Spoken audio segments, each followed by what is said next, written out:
नमस्कार, आपण पाहताय कोकणचं नंबर 1 महा चॅनल कोकण सात लाईव्ह बातमीपत्रात आपलं स्वागत। सुरुवात करूया हेडलाईन्सनं। हेडलाईन्सचे प्रायोजक आहेत टायझर presenting satin straight shirts. Koshyari यांना कोल्हापूरचा जोडा दाखवण्याची वेळ आली आहे। उद्धव ठाकरेंचा घणाघात। राज ठाकरेंनी कोश्यारींची होशियारी काढली आणि रीड इंडिया सेलिब्रेशनचं महाराष्ट्रात ग्रँड लॉन्चिंग। सावंतवाडी इथं झाला शानदार शुभारंभ। हेडलाईन्सचे प्रायोजक आहेत टायझर प्रेझेंटिंग सॅटिन स्ट्रेट शर्ट्स। आता पाहूया सविस्तर बातम्या। अपघातासारख्या कोणत्याही इमर्जन्सीसाठी आता प्रवासाची रिस्क घेण्याची गरज नाही, कारण आता कणकवलीत सर्व अत्याधुनिक सुविधांनी सुसज्ज आहे डॉक्टर नागवेकर हॉस्पिटल आणि नर्सिंग होम। अत्याधुनिक ट्रॉमा केअर, अत्याधुनिक ambulance, trauma care surgeon, neurosurgeon उपलब्ध, रक्तपेढीची सुविधा, 20 किलोमीटर परिसरात ॲम्ब्युलन्सची मोफत सुविधा। डॉक्टर नागवेकर हॉस्पिटल आणि nursing home 24/7 emergency service. Mobile 9852 108 108 आणि 8803 108 108। राज्यपाल भगतसिंग कोश्यारी यांनी मुंबईबाबत केलेल्या विधानाचे तीव्र पडसाद उमटण्याची चिन्ह दिसू लागले आहेत। ज्याप्रमाणे महाराष्ट्राची पैठणी खाद्य संस्कृती आहे, तसा कोल्हापूरचा जोडा देखील प्रसिद्ध आहे। तोच कोल्हापूरचा जोडा राज्यपालांना दाखवण्याची वेळ आली असल्याचा घणाघात शिवसेनेचे पक्षप्रमुख उद्धव ठाकरे यांनी केला आहे। आपल्या देशाच्या महामहिम राष्ट्रपतींचे ते खास दूत असतात, म्हणून मी राज्यपाल पदाचा कुठेही अवमान करू इच्छित नाही, अनादर करू इच्छित नाही। पण एक गोष्ट नेहमी सत्य असते की त्या खुर्चीचा मान हा त्या खुर्चीत बसणाऱ्यांनी सुद्धा राखायला पाहिजे। तो त्या खुर्चीत सध्या गेलेल्या राज्यपाल म्हणून भगतसिंग कोश्यारी या व्यक्तीने ठेवलेला नाही। गेल्या 3-1 वर्षातली त्यांची काही वक्तव्य असतील, काही त्यांचे आपल्या समोर कॅमेऱ्याने टिपलेली काही दृश्य असतील, हे बघितल्यानंतर खरंच महाराष्ट्राच्याच नशिबी अशी लोक का येतात हा एक प्रश्न पडलेला आहे। तुम्हाला कल्पना आहे की मी मुख्यमंत्री असताना सुद्धा लॉकडाऊन सारख्या परिस्थितीमध्ये जेव्हा इतरत्र लोकांचे प्राण जात होते, जीव जात होते, त्यावेळेला ह्यांना सर्व धर्मियांची प्रार्थना स्थळ उघडण्याची घाई झाली होती। अर्थात त्यावेळेला मी तेवढा विषय वाढवला नव्हता। त्यांनी ते पत्र मला दिल्यानंतर मी त्या पत्राला उत्तर दिलं। मी माझी मुख्यमंत्री म्हणून त्यावेळेची माझी जबाबदारी मी पार पाडली। मध्ये सावित्रीबाई फुल्यांबद्दल सुद्धा यांनी फार विचित्र हिंकस असे उद्गार काढले आणि आज महाराष्ट्रात राहून, म्हणजे महाराष्ट्रामध्ये 3 वर्ष राहत आहेत, सगळं काही ओरपलेलं आहे, म्हणजे अंगत पंगत बिंगत सगळं काही जो काही मान मरातब आहे तो ओरबाडलेला आहे आणि महाराष्ट्रामध्येच मराठी माणसाचा अपमान केलेला आहे। मला असं वाटतं की महाराष्ट्राची जी एक संस्कृती आहे, महाराष्ट्राचे संस्कार आहेत, परंपरा आहेत, मग महाराष्ट्रामध्ये अनेक काही गोष्टी आहेत। महाराष्ट्रामध्ये सुंदर लेण्या आहेत, डोंगर खोरे आहेत, शिवरायांचे गड किल्ले आहेत, महाराष्ट्राची पैठणी आहे, महाराष्ट्राचे काही खाद्यपदार्थ आहेत। हे सगळे त्यांनी या 2-2.5 वर्षामध्ये पाहिलेले असतील, म्हणजे सगळ्या चांगल्या गोष्टी पाहिल्या असतील। म्हणजे महाराष्ट्राचं त्यांनी घी देखा, पण कोल्हापूर का जोडा नाही देखा।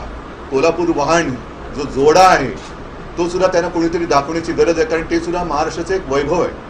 मी त्याचा अर्थ कोणी कसा लावायचा हा ज्याचा त्याचा प्रश्न आहे, पण कोल्हापुरी वाहना, कोल्हापुरी जोडे हे जगप्रसिद्ध आहेत आणि ते सुद्धा आता त्यांना दाखवण्याची वेळ आलेली आहे। कारण महाराष्ट्रामध्ये साधी साधी माणसं काय कष्टाने वरती येतात हे दाखवण्यासाठी म्हणून मी कोल्हापुरीचा जोडा म्हणालेला आहे। त्या जोड्याचा बाकी उपयोग काय, कोण कसा करेल, कारण त्याच्यात सुद्धा वेगवेगळे प्रकार आहेत। तर घी देखा लेकिन जोडा नाही देखा असं जर त्यांचं असेल तर त्यांना कोल्हापुरी जोडी सुद्धा आता दाखवण्याची वेळ आली आहे। सगळ्या प्रकारामागे मला असं वाटतं हे अनावधानाने आलेलं विधान नाही, कारण काही वेळेला आपले राज्यपाल महोदय फार तत्परतेने हलताना दिसतात आणि काही ठिकाणी मात्र अजगराप्रमाणे सुस्त पडलेले असतात। ह्याचा प्रत्यय आपल्याला आला असेल की गेले जवळपास 2.5 वर्ष राज्यपाल नियुक्त विधान परिषदेच्या जागा भरण्यासाठी सुद्धा त्याने काही इंटरेस्ट आहे असं वाटलेलं नाहीये।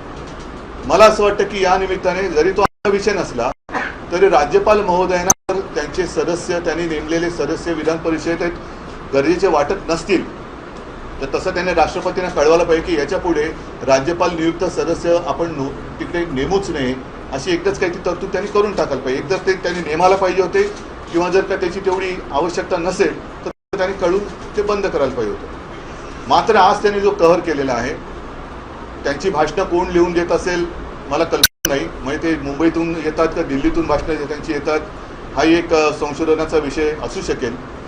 पण मुंबईचा इतिहास, महाराष्ट्राचा इतिहास, महाराष्ट्राला एक छत्रपती शिवाजी महाराज आणि साधू संत यांची सगळ्यांची परंपरा लाभलेला हा महाराष्ट्र आहे. महाराष्ट्राची ओळख, मराठी माणसाची ओळख ही संपूर्ण जगाला आहे. पण महाराष्ट्राचं राज्यपालपद भूषवणाऱ्या या व्यक्तीला नाही, ही एक खंत आहे. आज मराठी माणसं, तमाम मराठी माणसं तर चिडलेली आहेतच, कारण ही जी मुंबई आहे ती कोश्यारी महोदयांनी मराठी माणसाला आंदण दिलेली मुंबई नाही आहे. तर त्यावेळेला संयुक्त महाराष्ट्राच्या लढ्यामध्ये अनेकांनी रक्त सांडून मुंबई हक्काने मिळवलेली आहे. तुम्हाला आठवत असेल की 105 हुतात्मे त्याच्यासाठी झालेत. पण केवळ 105च हुतात्मे होते का? कारण हे पूर्वी सुद्धा मी आपल्याशी बोललेलं आहे, माननीय शिवसेना प्रमुखांनी सुद्धा आपल्याला सांगितलेलं आहे की त्या काळामध्ये एक परदेशी पत्रकार ताया झिंकिन, रिपोर्टिंग इंडिया म्हणून त्यांचं एक पुस्तक आहे, त्याच्यात त्यांनी म्हटलेलं आहे की जेव्हा त्या काळामध्ये हॉस्पिटलमध्ये गेल्या तेव्हा त्यांच्यासमोर किमान 200-250 शव हे त्या वेळेच्या गोळीबारात आणि संयुक्त महाराष्ट्राच्या चळवळीमध्ये ज्यांनी आपला हुतात्म्य दिलेला आहे त्यांची पडलेली होती.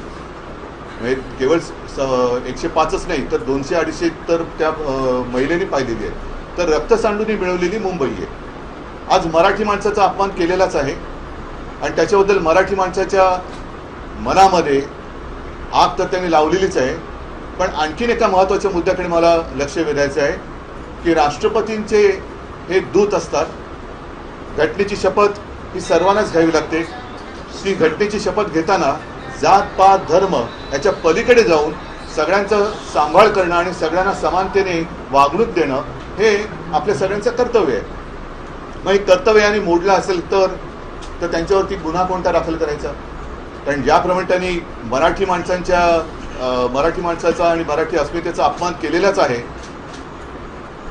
दुसरा गुन्हा हा आहे की त्यांनी हिंदूंमध्ये फूट पाडण्याचा गुन्हा केलेला आहे आणि तो सुद्धा या मुंबई ठाणा. आज तर आता या 2-2.5 महिन्यामध्ये 3 महिन्यामध्ये राज्यभरामध्ये महापालिकेच्या निवडणुका येणार आहेत आणि त्याच्यामध्ये सर्व धर्मीय जे पिढ्यानपिढ्या एकत्र राहतात, गुण्यागोविंदाने एकत्र राहत आहेत, त्यांच्यामध्ये फूट पाडण्याचं काम हे राज्यपाल पदाच्या खुर्चीवरती बसलेल्या कोश्यारी या व्यक्तीने केलेलं आहे. मग हे राज्यपालांचा हा अधिकार आहे का?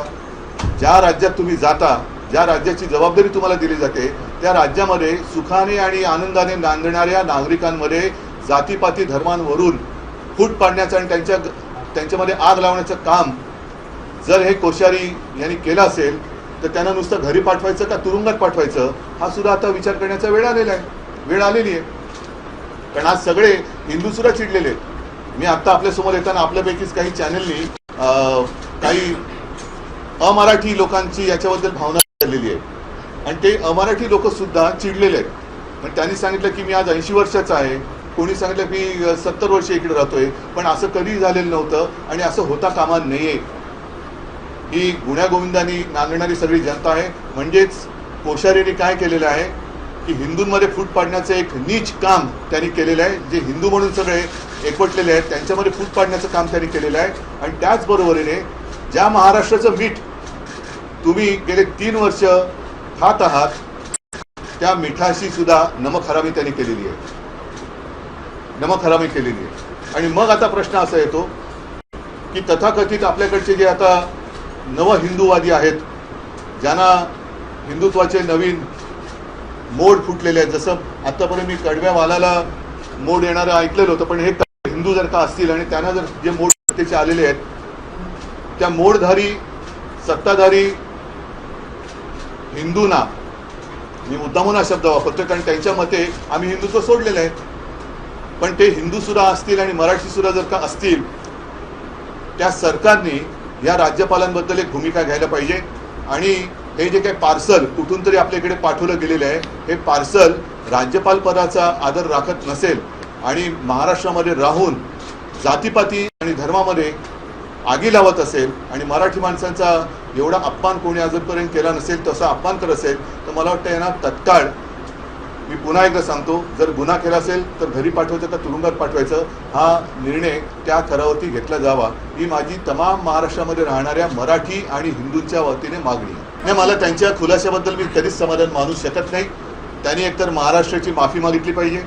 महाराष्ट्रामध्ये जे तमाम सगळे नागरिक राहतात, जे पिढ्यानपिढ्या राहत आहेत, आणि मराठी माणसाचं सुद्धा त्यांनी कौतुक केलं पाहिजे. या सगळ्यांना त्यांनी आपलंसं करून घेतलेलं आहे. कुठे महाराष्ट्रामध्ये सुद्धा अगदी CA NRCच्या वेळेला देखील दंगली झालेल्या नव्हत्या, दंगली नव्हत्या झालेल्या.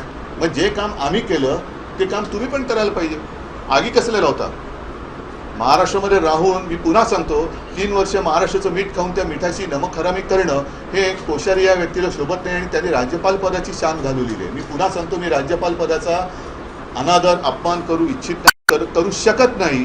कारण पद एक मोठं पद आहे, पण त्याची शान त्या खुर्चीत बसणाऱ्यांनी सुद्धा ही ठेवलीच पाहिजे. जर खुर्चीत बसणारा त्या पदाची शान ठेवणार नसेल तर इतरांनी त्या व्यक्तीची पत्रास का ठेवावी? की त्यांचं हे वक्तव्य केवळ त्यांच्या पोटातून आलेलं आहे तर त्यांच्या पोटात बसून दुसऱ्या कोणीतरी ते त्यांच्या ओठी आणलेलं आहे, हे सुद्धा बघण्याची आता एक संशोधनाचा विषय होईल. आणि मुंबईचं मी मागे माझ्या भाषणात बोललो होतो, शेवटी मी हिंदुत्व म्हटल्यानंतर रामायणाचा उल्लेख करणारच.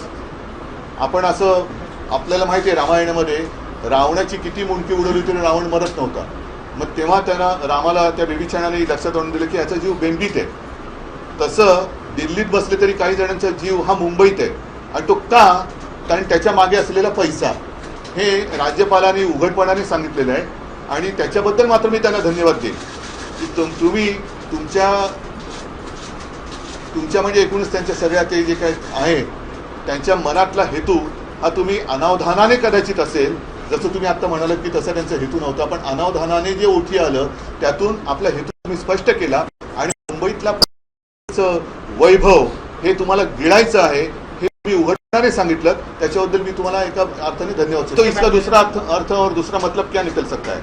सामने चुनाव है, आने वाले कुछ ही दिनों में पूरा महाराष्ट्र, महापालिका हो, पालिका हो या अन्य सारी जो चुनाव आने वाले हैं, संस्थाएं, उनका चुनाव आने वाला है, उसमें पोलराइजेशन करने के लिए इन्होंने बात कही है. ऐसे सबका मानना है मराठी गैर मराठी जो हिंदू यहाँ है उनमें भेद करें, मराठी लोगों का अपमान करें. और जो भी मुंबई और ठाणा खास कर उनको पता है यहाँ सदियों से सारे लोग हिंदू इस रिश्ते से रह रहे हैं. और 90 to 93 में ये तो थे नहीं, इनका इस नाम की कोई व्यक्ति है ये भी किसी को पता नहीं था. तब शिवसेना ने मुंबई में हिंदुओं को बचाया था. थाना में मुंबई में और थाना और मुंबई में शिवसेना ने हिंदुओं को बचाया था. तब हमने ये नहीं देखा मराठी कोण आहे गैर मराठी कोण आहे. त्याला शब्द असतात, त्याला वेगळे शब्द असतात. मी आता सुद्धा तेच सांगतो की जे वर्षानुवर्ष पिढ्यानपिढ्या असं काही नाही, आमच्याकडे अमराठी नाही आहेत, आमच्यासोबत सुद्धा अमराठी आहेत, उत्तम मराठी बोलतात. मग ते उत्तर भारतीय आहेत, गुजराती आहेत, मारवाडी आहेत, जैन आहेत, सगळे आहेत. आणि हे सगळे उत्तर मराठी बोलतात आणि त्यांची भाषा ते बोलतात, त्यांचे संस्कार ते पाळतात. त्यांच्या मते म्हणजे एवढे वर्षानुवर्ष ते इकडे राहत आहेत. आता ही दुरी किंवा फूट पाडण्याचं काम या व्यक्तीने केलेलं आहे. मी बोललेलो आहे ते बोललेलो आहे. आणि याच्याबद्दल लवकरात लवकर राज्यपाल पदावरती बसलेल्या व्यक्तीवरती कारवाई झालीच पाहिजे, ही तमाम महाराष्ट्रातील जनतेची मागणी आहे. संपूर्ण कोकणसह जगभरातील ताज्या घडामोडी सर्वात प्रथम पाहण्यासाठी कोकणचं नंबर 1 महा चॅनल कोकण 7 लाईव्हचं यूट्यूब चॅनल सबस्क्राईब करा आणि लेटेस्ट अपडेटसाठी बेल आयकॉन क्लिक करा.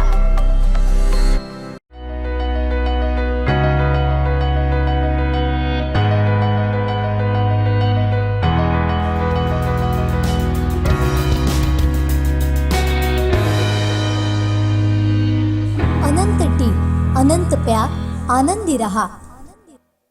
मुंबई आणि ठाण्याच्या विकासात आणि विशेषतः मुंबईला देशाची आर्थिक राजधानी बनवण्यात राजस्थानी गुजराती समाजाचं योगदान उल्लेखनीय आहे, असं वक्तव्य महाराष्ट्राचे राज्यपाल भगतसिंह कोश्यारी यांनी केलं होतं. कोश्यारींच्या विधानाचा महाराष्ट्र नवनिर्माण सेनेचे अध्यक्ष राज ठाकरेंनी कडक शब्दात समाचार घेतला आहे. आपल्याला महाराष्ट्राच्या इतिहासाबद्दल माहिती नसेल तर बोलत जाऊ नका.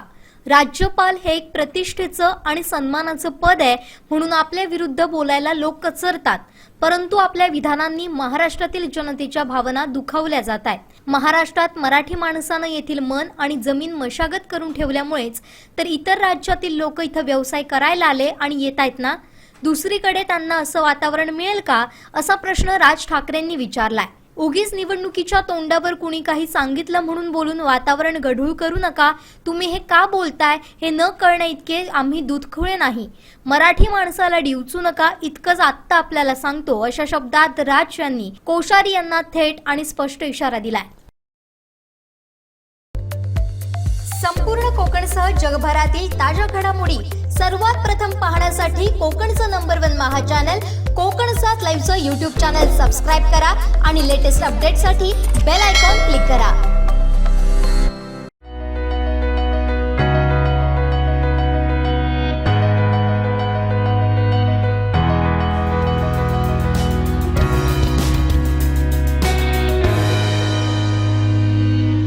अनंत टी अनंत प्या आनंदी रहा. जिल्ह्यात खासगी फायनान्स कंपनींच्या माध्यमातून सुमारे 24% पेक्षा जास्त व्याजदराने 200 ते 250 कोटी रुपये वर्षभरात वाटले जातात असे धक्कादायक वास्तव जिल्हा बँक अध्यक्ष मनीष दळवी यांनी मालवण येथे उघड केलंय. ही बेनामी सावकारी थांबवावी लागेल असा इशाराही दळवी यांनी दिलाय. मालवण येथील विकास संस्था सक्षमीकरण मेळाव्यात दळवी काय म्हणाले पाहूयात. जिल्ह्यामध्ये सगळ्या 226 विकास संस्थांच्या माध्यमातून जो काही कर्ज पुरवठा होतो आहे तो 150 कोटीच्या घरात होतोय किंवा 160-170 कोटीच्या आसपास कर्ज व्यवहार होतो आहे. परंतु बांधवांनो, आपण सगळ्यांनी गांभीर्याने एक गोष्ट लक्षात घ्या की या जिल्ह्यामध्ये खाजगी फायनान्स कंपन्यांच्या माध्यमातून सुमारे 24% पेक्षा जास्त व्याजदराने 200 ते 250 कोटी रुपये या जिल्ह्यामध्ये वर्षभरामध्ये वाटले जात आहेत. आता ही कल्पना किती लोकांना असेल नसेल मला माहिती नाही, परंतु ही आकडेवारी आम्ही स्पष्ट आणि व्यवस्थितरित्या घेतलेली आहे. आणि ही आकडेवारी ज्या दिवशी आमच्याकडे आली त्या दिवशी आमची खऱ्या अर्थाने झोप झाली. कारण जर 24% व्याजदराने एखादा शेतकरी आपल्या गरजेसाठी 5,000 रुपये किंवा 10,000 रुपये किंवा 15,000 रुपये की बाजारपेठेमध्ये भाजीपाला विकायला जाणारी बाई असेल, मच्छी विकणारा विक्रेता असेल आणि त्यांच्या किंवा टपरी चालवणारा एखादा व्यापारी असेल तर त्याला त्याच्या महत्त्वाच्या कामासाठी 5,000 रुपये ना विकास संस्था देत आहे ना जिल्हा बँक देत आहे. मग अशा वेळी त्याच्याकडे पर्याय नसतो आणि म्हणून तो 24% अनेक बचत गटांच्या माध्यमातून सुद्धा ही वाईट संकल्पना आजकाल काम करते आहे.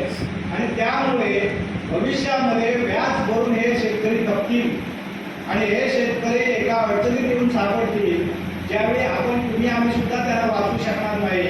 आणि त्यामुळे मग विदर्भ मराठवाड्यासारख्या ठिकाणी जशा प्रकारच्या आत्महत्या होतात अशा आत्महत्या, कारण कुठल्या सुद्धा ज्या आत्महत्या आहेत त्या जास्त आत्महत्या या सावकारीमुळेच होत आहेत. आणि तशा प्रकारची बेनामी सावकारी या जिल्ह्यामध्ये चालू आहे. ती आपल्याला जर थांबवायची असेल, आपल्या जिल्ह्यातला आपल्याला शेतकरी आपल्याला कायमस्वरूपी आपल्या सोबत ठेवायचं असेल तर आपल्याला बांधवांनो अधिक सतर्कपणे काम केलं पाहिजे.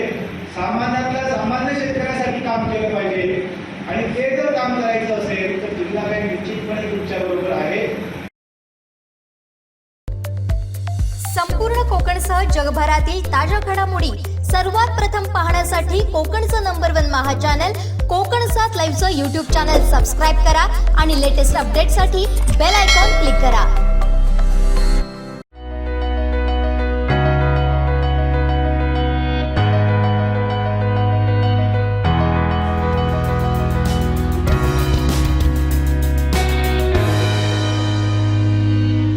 अनंत टी अनंत प्या आनंदी रहा. गुजराती राजस्थानींना बाजूला काढल्यास मुंबई आर्थिक राजधानी राहणार नाही असं वक्तव्य राज्यपाल भगतसिंग कोश्यारी यांनी केलं होतं. यावरती शिवसेनेचे आमदार वैभव नाईक काय म्हणाले पाहूयात. खरं तर भगतसिंग कोश्यारी हे तर राज्याचे राज्यपाल आहेत. एक वैधानिक पद त्यांच्याकडे आहे आणि ज्या राज्यामध्ये कायदा सुव्यवस्था राखण्याची जबाबदारी ज्यांच्यावर असते त्यांनी जास्त वक्तव्य केलं तर निश्चितपणे लोकांमध्ये तेढ निर्माण होऊ शकते. आपल्याला माहिती असेल की मुंबई ही मराठी माणसांनी कष्ट करून मुंबई मोठी केली आहे. देशात स्वातंत्र्य मिळवताना सुद्धा मुंबईचं स्थान उभं राहण्यासाठी सुद्धा मराठी माणसाने त्यावेळी आपलं रक्त सांगलेलं आहे. आणि ही मुंबई हे देशाची औद्योगिक राजधानी झाल्यानंतरच राजस्थानी, मारवाडी, परप्रांतीय लोक या मुंबईमध्ये आले.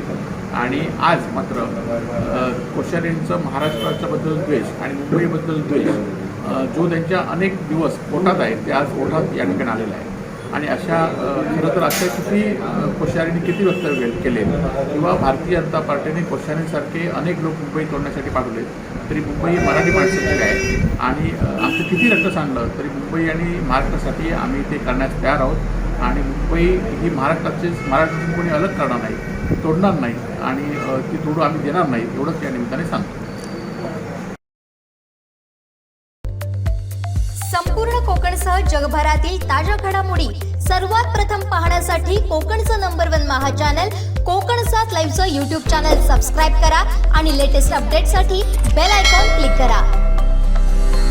रासायनिक खतांच्या व कीटकनाशकांच्या अति वापरामुळे जमिनींचे आरोग्य बिघडले. यावर फक्त एकच उपाय, ऊर्जित शाश्वत जीवाणू समृद्ध सेंद्रिय खत. शेतकरी मित्रांनो, शाश्वत हे खत सर्व फळझाडे, फुलझाडे, ऊस, हळद, भाजीपाला इत्यादी सर्व पिकांसाठी उपयुक्त आहे. शाश्वत खताच्या वापराने पिकांच्या मुळांची लांबी व संख्या वाढते. शेतकरी बंधूंसाठी ऊर्जित शाश्वत जीवाणू खत वाढविल शेतकऱ्यांची आर्थिक पत. काजवास शेतकरी सेवा केंद्र, पंढूर.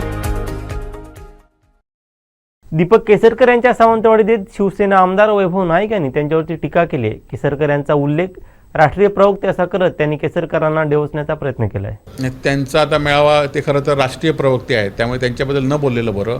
आणि निश्चितपणे आम्ही शिवसैनिक जे आहेत, खरं तर शिवसेनेला उभार देण्याचा इथे प्रश्न नाही. या मतदारसंघामध्ये प्रामाणिक शिवसैनिक आहेत आणि हे शिवसैनिक आमच्या नेत्यांच्या पाठीशी नसतात तर ते बाळासाहेबांच्या विचाराच्या पाठीशी आहेत, उद्धवजींच्या विचाराच्या पाठीशी आहेत. म्हणून आपण बघितलं की एवढी मोठी गर्दी आहे. उद्या आपण या शिवसेनेच्या आदित्यंच्या निष्ठा यात्रेला सुद्धा जोरदार प्रतिसाद या ठिकाणी मिळेल. संपूर्ण कोकणसह जगभरातील ताज्या घडामोडी सर्वात प्रथम पाहण्यासाठी कोकणचं नंबर 1 महा चॅनल कोकण 7 लाईव्हचं यूट्यूब चॅनल सबस्क्राईब करा आणि लेटेस्ट अपडेटसाठी बेल आयकॉन क्लिक करा.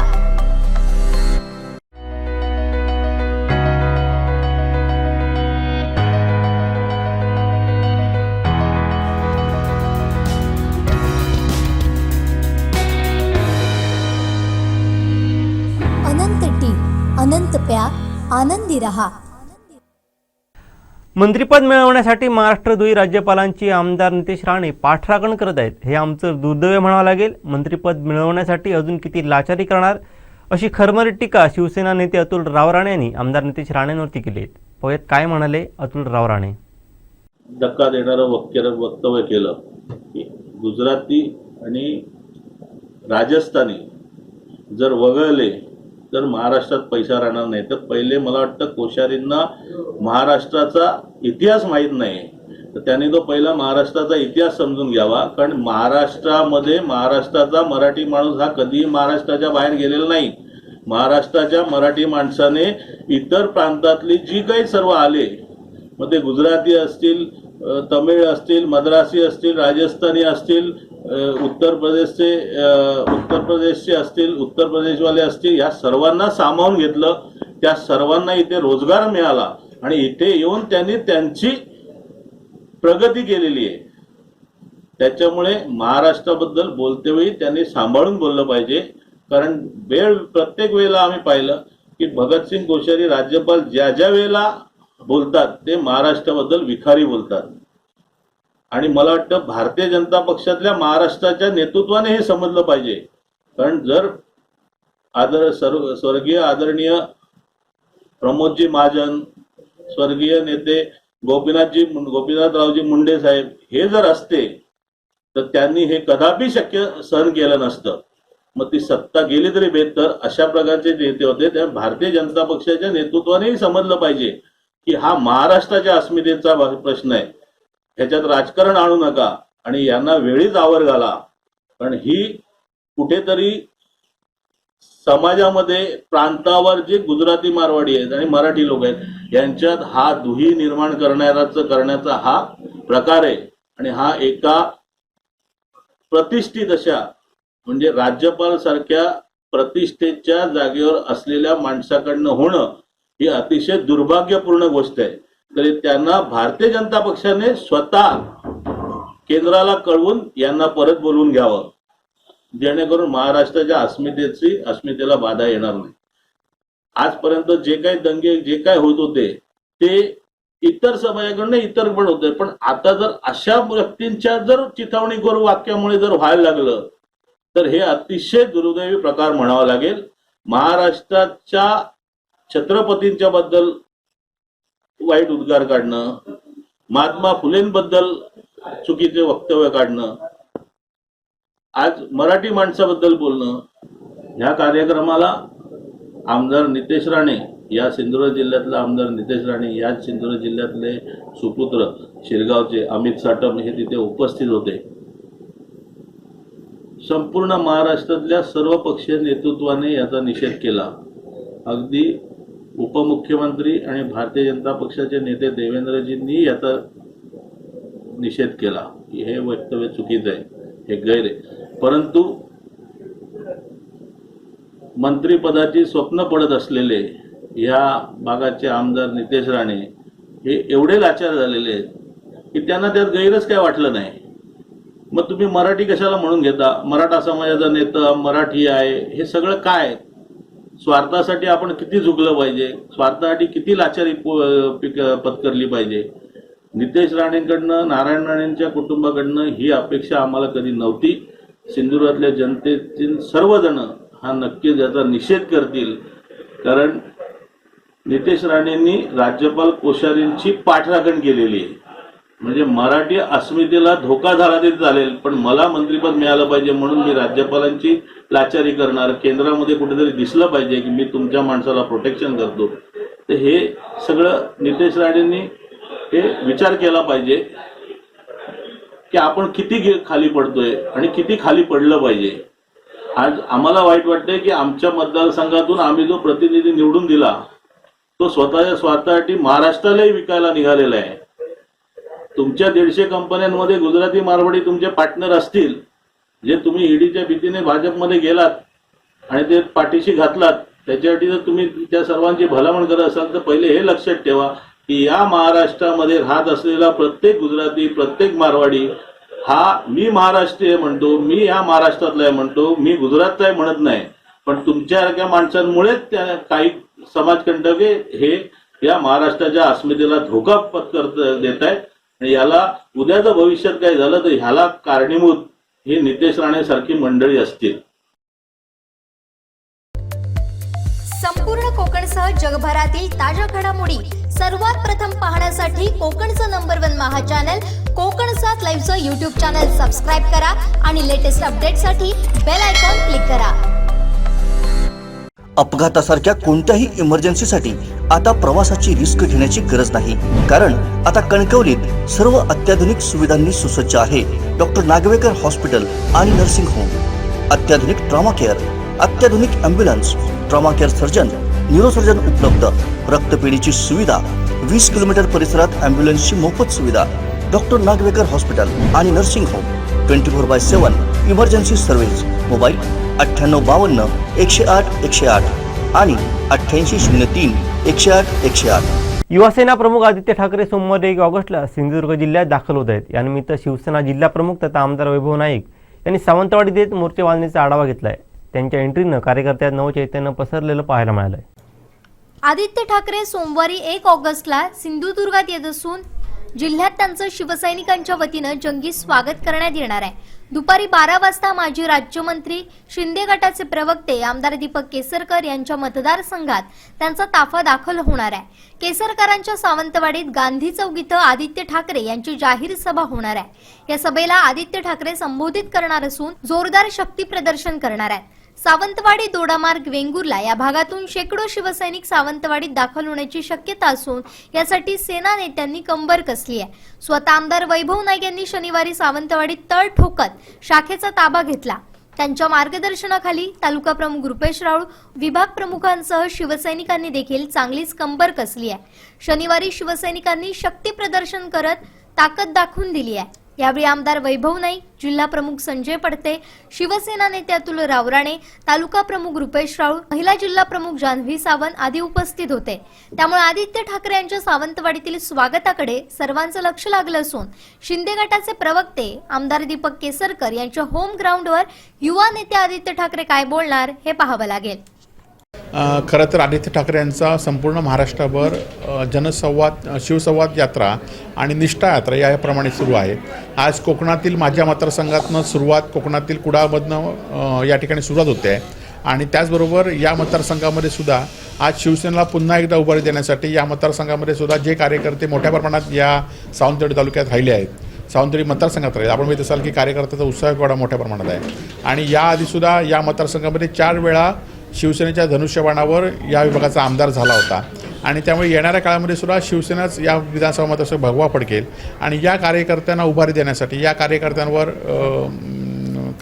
हात फिरवण्यासाठी उद्या आदित्यजी येत आहेत। निश्चितपणे या दौऱ्याचा आम्हाला शिवसैनिकांना निश्चित फायदा होईल। सिंधुदुर्ग जिल्ह्यातल्या जनतासुद्धा उद्या येणाऱ्या काळामध्ये दाखवून दिली 1 ऑगस्टला की शिवसेनेतली सिंधुदुर्ग जिल्ह्यातली जनतासुद्धा शिवसेना आणि उद्धवजींच्या पाठीशी ठामपणे उभी आहे। संपूर्ण कोकणसह जगभरातील ताज्या घडामोडी सर्वात प्रथम पाहण्यासाठी कोकणचं नंबर 1 महा चॅनल कोकण 7 लाईव्हचं यूट्यूब चॅनल सबस्क्राईब करा आणि लेटेस्ट अपडेटसाठी बेल आयकॉन क्लिक करा। रासायनिक खतांच्या व कीटकनाशकांच्या अतिवापरामुळे जमिनींचे आरोग्य बिघडले। यावर फक्त एकच उपाय, ऊर्जित शाश्वत जीवाणू समृद्ध सेंद्रिय खत। शेतकरी मित्रांनो, शाश्वत हे खत सर्व फळझाडे, फुलझाडे, ऊस, हळद, भाजीपाला इत्यादी सर्व पिकांसाठी उपयुक्त आहे। शाश्वत खताच्या वापराने पिकांच्या मुळांची लांबी व संख्या वाढते। शेतकरी बंधूंसाठी ऊर्जित शाश्वत जीवाणू खत वाढविल शेतकऱ्यांची आर्थिक पत। काजवा शेतकरी सेवा केंद्र, पंढूर। जलसंधारणच्या सर्व कामांची चौकशी करण्याची मागणी मुख्यमंत्री एकनाथ शिंदे यांच्याकडे करणार असल्याची माहिती माजी आमदार राजन तेली यांनी दिली। जलसंधारणच्या नावाखाली जी कामं चालू आहेत त्या सगळ्या कामांची चौकशी व्हावी अशा प्रकारची मागणी आदरणीय राज्याचे मुख्यमंत्री आणि त्याचप्रमाणे आमचे देवेंद्र फडणवीस साहेब यांच्याकडे भारतीय जनता पक्षाच्या माध्यमातून या ठिकाणी करणार आहे। माझ्याकडे अशी माहिती आहे की महाराष्ट्रातून किमान 10 ते 12,000 कोटी रुपये दरवर्षी या सगळ्या गोष्टीवर खर्च केली जाते। आपल्या जिल्ह्यातलं, कोकणातलं रत्नागिरी, सिंधुदुर्ग बघायचं गेलं तर आता ह्या सरकारने जी स्टे दिलेली आहे ती रत्नागिरीत जवळजवळ 600 ते 700 कोटीची कामं आहेत, सिंधुदुर्गात जवळजवळ 350 कोटीची कामं आहेत। आज वैभवडी आज एवढीशी आहे, आज वैभवडीमध्ये मध्यम प्रकल्प तिकडे अरुणा आहे, तिकडे नादवडे त्या ठिकाणी आज हे दोन्ही धरणं पूर्ण झाली आहेत, तरी जलसंधारणची 5-5 कामं त्या ठिकाणी आता काढली आहेत। तिकडे कुंभळा ज्याच्यापूर्वी काम चालू झालेलं आहे, नावळा दिन आता आयनरीमध्ये डोनाचं काम त्या ठिकाणी सुरू आहे आणि असं असताना सुद्धा आता नव्याने नावळे आणि दिंडवणे ही कामं काढलेली आहेत।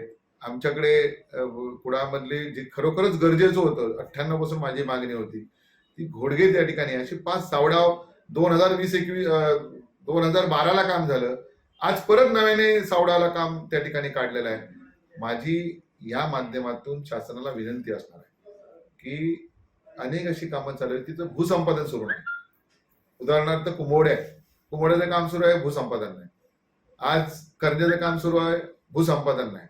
आज आंबरड असेल, वर्धे असेल, शिरवल असेल, अनेक कामं 1998 मध्ये सुरू झालेली कामं आहेत, बऱ्याच ठिकाणी लोकांना अजून पैसे त्या ठिकाणी मिळाले नाहीत।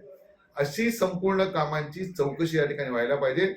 ठराविक ठेकेदार ही कामं सगळी मंजूर करून आणतात, कारण जलसंधारण खात्याकडे अधिकारी नाहीत आणि म्हणून ठेकेदारच हे सगळं डिपार्टमेंट चालवतात। अशा प्रकारची आज राज्याची परिस्थिती आहे।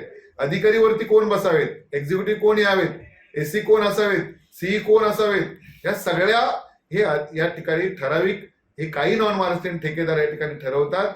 आज भूसंपादन नसताना कामं या ठिकाणी सुरू करतात, ठराविक लोकांना हाताशी धरतात आणि म्हणून माझी या माध्यमातून मागणी सरकारकडे आहे, आदरणीय देवेंद्रजी फडणवीस साहेबांकडे आहे की शासनाचा उद्देश चांगला असला तर त्याचा दुरुपयोग काही ठेकेदार आणि काही अधिकारी या ठिकाणी करतात, त्यांची चौकशी करा.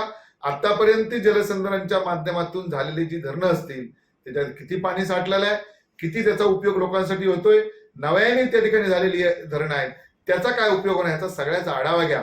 पण ज्या ठिकाणी खरोखरच गरजेचं आहे, जसं आमचा दोडामार्गला फुकेरी धरण, जसं घोडग्याचं आता नव्याने मंजूर होणार धरण, या लोक सातत्याने मागणी करतायत. पण जिथं गरज नसताना तिथली वस्तुस्थिती त्या ठिकाणी बघावी आणि या सगळ्याची चौकशी करून त्या ठेकेदारांवर आणि जे अधिकारी अशा प्रकारचं चुकीचं करतात त्यांच्यावर कारवाई करावी, अशा प्रकारची प्रमुख मागणी आज मी या राज्य सरकारकडे, आमच्या नेते देवेंद्र फडणवीस साहेबांकडे मी करणार. संपूर्ण कोकणसह जगभरातील ताज्या घडामोडी सर्वात प्रथम पाहण्यासाठी कोकणचं नंबर 1 महा चॅनल कोकण 7 लाईव्हचं यूट्यूब चॅनल सबस्क्राईब करा आणि लेटेस्ट अपडेटसाठी बेल आयकॉन क्लिक करा.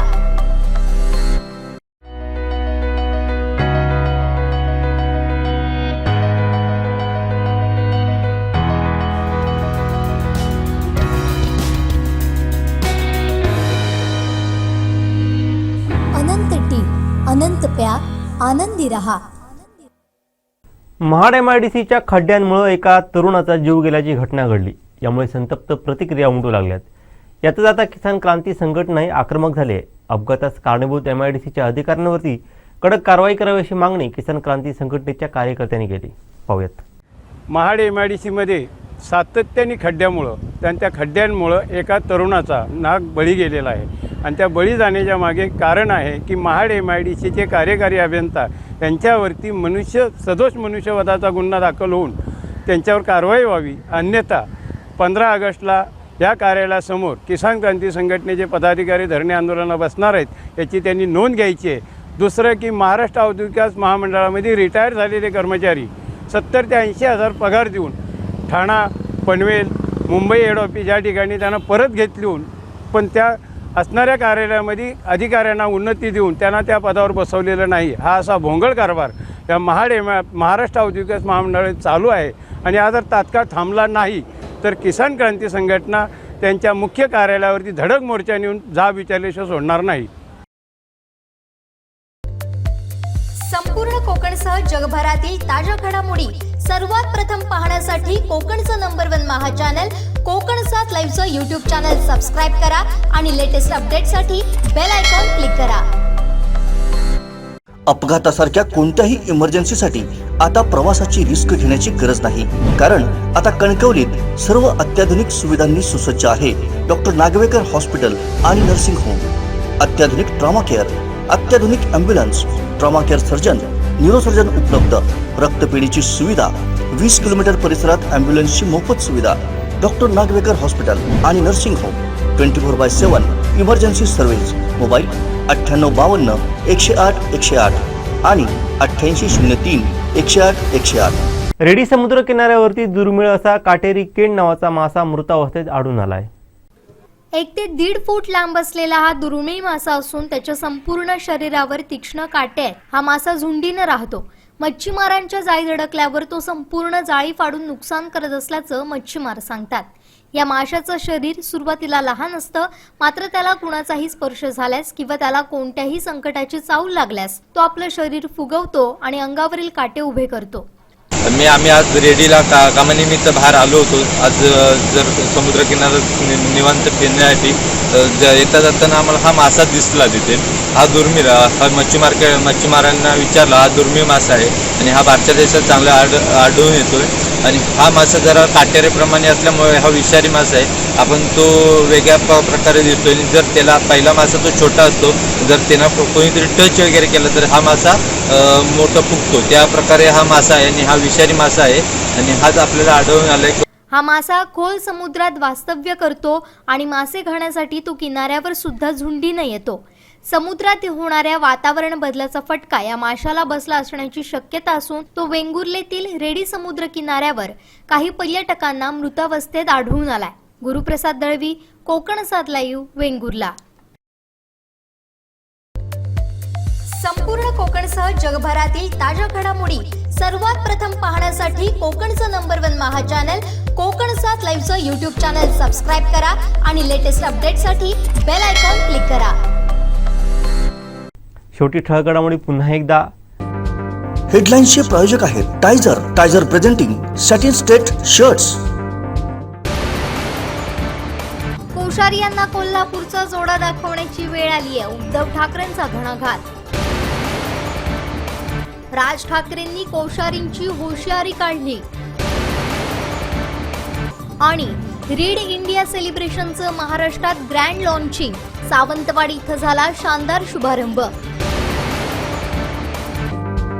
हेडलाईन्सचे प्रायोजक आहेत टायझर प्रेझेंटिंग सॅटिन स्ट्रेट शर्ट्स. बातमीपत्रात वेळ झाली ते थांबण्याची. पाहत राहा बदलत्या कोकणचा बुलंद आवाज. कोकणचं नंबर 1 महाचॅनल कोकण सात लाईव्ह. धन्यवाद.